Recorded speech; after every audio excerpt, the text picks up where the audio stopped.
বাংলাদেশকে নিয়ে যখন চলছিল চারদিকে সমালোচনা ও কটাক্ষ, সেই সময় যেন জবাব দিলেন খেলোয়াড়রা, যারা মনে করেছিলেন হংকং এর সাথে হেরে গ্রুপ পর্বে বিদায় নিবে বাংলাদেশ কিংবা সুপার ফোরের স্বপ্ন বাংলাদেশের জন্য নয়।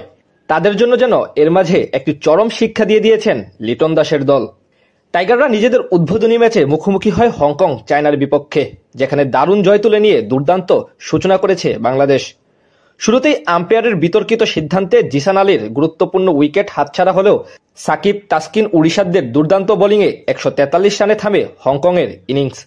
তিনজনেই নেন দুটি করে উইকেট। জবাবে ব্যাটিংয়ে কিছুটা ধীরগতির সূচনা হয়। ওপেনাররা ব্যর্থ হলেও লিটন ও হৃদয়ের জুটি ম্যাচের নিয়ন্ত্রণ আনে। যদিও তাদের ব্যাটিং ছিল অনেকটা ওয়ানডে মেজাজে, তবুও জয় নিশ্চিত করতে সমস্যা হয়নি। শেষ দিকে লিটনের দ্রুত রান দলের জয় আরও সহজ করে দেয়। আর তাতে করে এই হংকং এর সাথে ২০১৪ সালের হারের জবাব দিয়েই এবারের এশিয়া কাপ অভিযান শুরু করলো টাইগাররা। সুপার ফোরে জায়গা করে নিতে হলে বাকি দুই ম্যাচে অন্তত জয়ের বিকল্প নেই এখন বাংলাদেশের সামনে। এক ম্যাচ জিতলেই নিশ্চিত হয়ে যেতে পারে সুপার ফোরের টিকিট। এদিকে এ ও বি গ্রুপ মিলিয়ে এর মাঝে শেষ হয়েছে ৩টি লড়াই, যেখানে সবচেয়ে বেশি ২ ম্যাচ খেলেছে হংকং। যদিও আনুষ্ঠানিক ঘোষণা আসেনি, তবে ২ ম্যাচে হার তাদেরকে অনেকটা টুর্নামেন্ট হতে বিদায় করে দিয়েছে। এখন শুধু আনুষ্ঠানিকতা বাকি। প্রথম ম্যাচে হংকং চায়নার বিপক্ষে দাপুটে জয় পেয়েছিল আফগানিস্তান। বড় ব্যবধানে সেই ম্যাচে জয় তুলে নিয়ে তারা বুঝিয়ে দেয় এই ফরম্যাটের নিজেদের রাজত্ব।